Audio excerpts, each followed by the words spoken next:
नमस्कार दोस्तों, मैं कुमेश कुमार साहू आप सभी का एक बार फिर से स्वागत करता हूं अपने इस यूट्यूब चैनल पे। दोस्तों, जैसा कि आप सभी को पता है, आज पूरा विश्व कोरोना महामारी से जूझ रहा है। इस महामारी के दौरान आपने अक्सर सुना होगा, बूस्ट योर इम्यूनिटी, आप अपनी प्रतिरक्षा को बढ़ाएं, अपनी रोग प्रतिरोधक क्षमता को बढ़ाएं।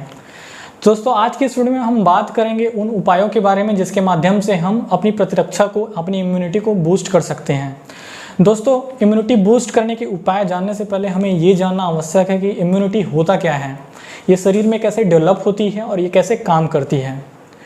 तो चलिए दोस्तों, जानते हैं क्या होता है इम्यूनिटी। तो दोस्त, ज़रा सोचिए, आप जिस कॉलोनी में रहते हैं वहाँ मेन गेट ना हो तो क्या क्या हो सकता है। दोस्तों, जाहिर सी बात है, अगर कॉलोनी में मेन गेट नहीं होगा तो विभिन्न प्रकार के जीव जंतु जैसे कुत्ते, बिल्ली और अन्य जीव जंतु आपकी कॉलोनी में घुस के आपके घर को, आपके मकान को नुकसान पहुंचा सकता है।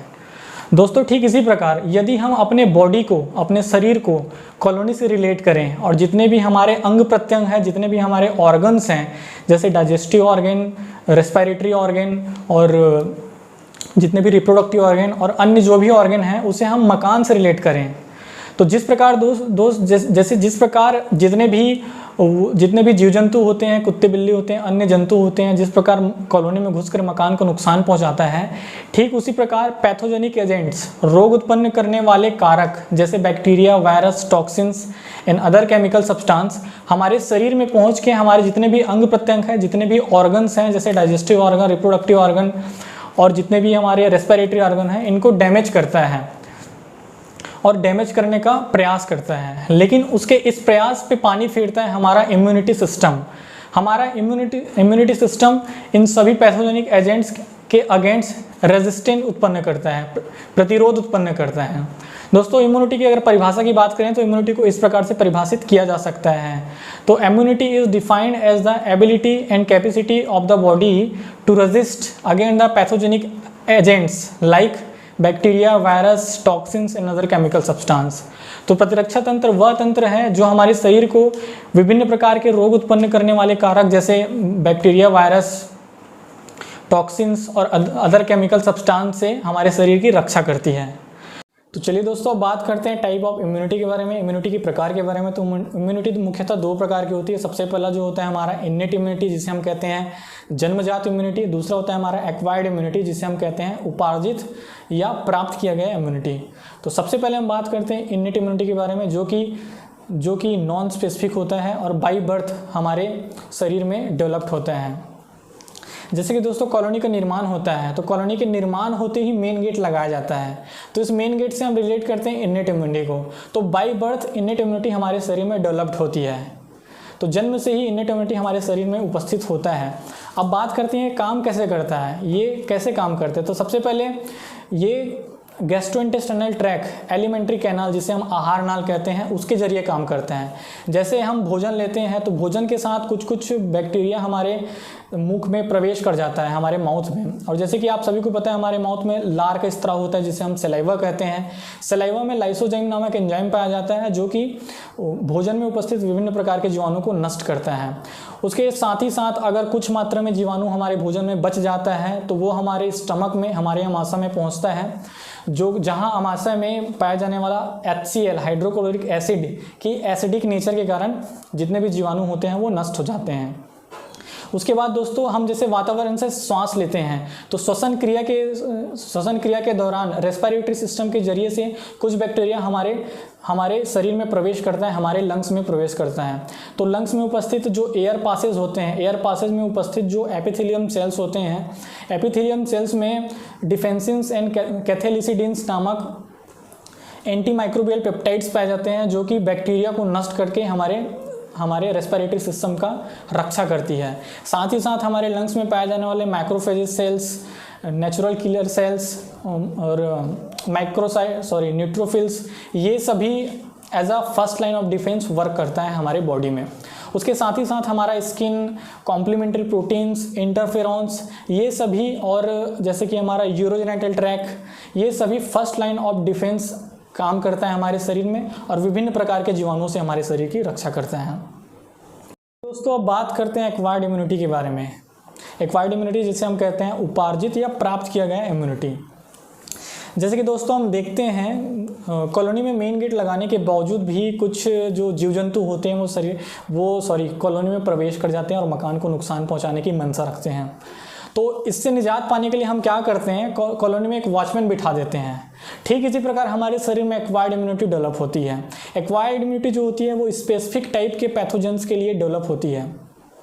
जैसे ये स्पेसिफिक टाइप ऑफ पैथोजेंस होते हैं, जैसे कि वैक्सीन हो गया, जैसे कि कोई विशेष वायरस हो गया, बैक्टीरिया हो गया या ट्रांसप्लांट टिश्यू हो गया, इसके अगेंस्ट एक्वायर्ड इम्यूनिटी डेवलप होती है।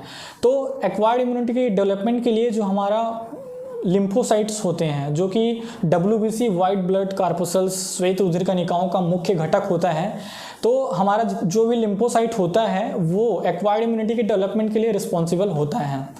अब दोस्त जैसे कि एक्वायर्ड इम्यूनिटी पुनः दो प्रकार का होता है। तो पहला जो होता है वो सेलुलर या सेल मीडिएटेड इम्यूनिटी होता है, दूसरा होता है ह्यूमरल इम्यूनिटी। तो सेल मीडिएटेड इम्यूनिटी या सेलुलर इम्यूनिटी जिसे हम कहते हैं, इसके डेवलपमेंट के लिए टी लिम्फोसाइट्स रिस्पॉन्सिबल होते हैं। तो टी लिम्फोसाइट 4 प्रकार की होती हैं। टी लिम्फोसाइट सेल्स जो होती हैं 4 प्रकार की होती हैं। सबसे पहला होता है हेल्पर टी सेल्स, दूसरा होता है साइटोटॉक्सिस टी सेल्स, तीसरा होता है सप्रेसर टी सेल्स और चौथा होता है मेमोरी टी सेल्स। उसके साथ ही साथ जो होता है हमारा ह्यूमरल इम्यूनिटी, इनमें मुख्यतः 2 प्रकार का सेल्स पाया जाता है। और बी लिम्फोसाइट जो होता है वो ह्यूमरल इम्यूनिटी के डेवलपमेंट के लिए रिस्पॉन्सिबल होता है। ह्यूमरल इम्यूनिटी में 2 प्रकार का सेल्स पाया जाता है। पहला होता है प्लाज्मा सेल, दूसरा होता है मेमोरी सेल। हम बात करते हैं प्लाज्मा सेल्स की, तो प्लाज्मा सेल्स ही एंटीबॉडीज़ का निर्माण करती है। एंटीबॉडीज़ को हम इम्यूनोग्लोबुलिन्स भी कहते हैं। ये इम्यूनोग्लोबुलिन्स मुख्यतः 5 प्रकार की होती है, जैसे कि IgG, IgA, IgE, IgD और IgMu। ये 5 प्रकार की इम्यूनोग्लोबुलिन्स हमारे शरीर में होती है, जो कि रिस्पॉन्सिबल होती है डेवलपमेंट ऑफ ह्यूमरल इम्यूनिटी और acquired immunity as well as acquired immunity. अब दोस्त हम बात करते हैं कि कैसे हम अपनी इम्यूनिटी को, हम अपनी प्रतिरक्षा को बढ़ाएं, कैसे हम मजबूत करें। तो इसके लिए जैसे कि पहले बताया जा चुका है कि जैसे हम भोजन करते हैं तो भोजन के ज़रिए से कुछ जीवाणु जो होते हैं, जो कुछ बैक्टीरिया होते हैं, भोजन के साथ हमारे शरीर में प्रवेश कर जाते हैं। तो इससे निष्कर्ष ये निकलता है कि जब भी हम भोजन बनाएं तो अच्छे से उसको पकाएं, अच्छे से उबालें। साथ ही साथ हमें भोजन करने से पहले, खाना खाने से पहले हाथ को अच्छे से धोना चाहिए, जिससे कि जितने भी हमारे पाचन तंत्र में जितने भी हमारे बैक्टीरिया प्रवेश कर जाते हैं उनसे हमें सुरक्षा मिलेगी। साथ ही साथ हम देखते हैं श्वसन लेते हैं, तो श्वसन के ज़रिए से हम जो भी गैसेस लेते हैं उसके ज़रिए से कुछ वायरस, कुछ जीवाणु जो होते हैं, कुछ बैक्टीरिया होते हैं हमारे शरीर में प्रवेश करता है, हमारे रेस्पिरेटरी सिस्टम में प्रवेश करता है।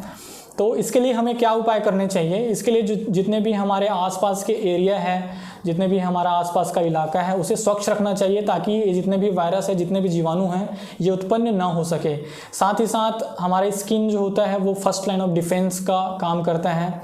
और जैसे कि एक्वायर्ड इम्यूनिटी में जो ह्यूमरल इम्यूनिटी होता है उसके डेवलपमेंट के लिए हमारे एंटीबायोटिक्स जो भी होते हैं, जितने भी एंटीबॉडी होते हैं वो रिस्पॉन्सिबल होते हैं। और एंटीबॉडी में जिसे हम इम्यूनोग्लोबुलिन कहते हैं, तो ग्लोबुलिन प्रोटीन जो होता है इसका मुख्य घटक होता है।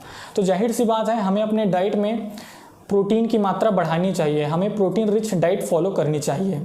उसके साथ ही साथ दोस्तों आयुष मंत्रालय ने, मिनिस्ट्री ऑफ आयुष ने आयुर्वेदिक इम्यूनिटी बूस्टर मेजर्स, मतलब आयुर्वेद के ज़रिए से इम्यूनिटी बूस्ट करने के उपाय बताए गए हैं, जो कुछ इस प्रकार हैं। जैसे कि हमें डेली बेसिस पे गर्म पानी पीना चाहिए। साथ ही साथ हमें डेली कम से कम 25 से 30 मिनट के लिए प्राणायाम और योगासन करने चाहिए। साथ ही साथ हमें च्यवनप्राश का 10 ग्राम पर डे 10 ग्राम च्यवनप्राश का सेवन करना चाहिए।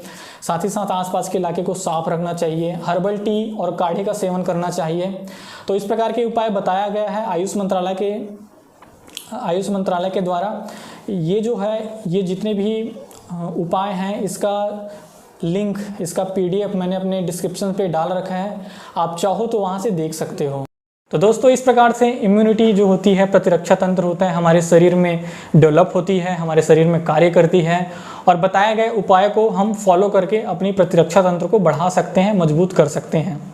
तो दोस्तों इस प्रकार से ये वीडियो समाप्त होता है। अगर ये वीडियो आपको पसंद आया हो, अच्छा लगा हो तो लाइक, शेयर और सब्सक्राइब करिएगा और नोटिफिकेशन बेल को दबाइएगा ताकि आने वाली और भी वीडियो आपके तक पहुँचे जल्द से जल्द। धन्यवाद।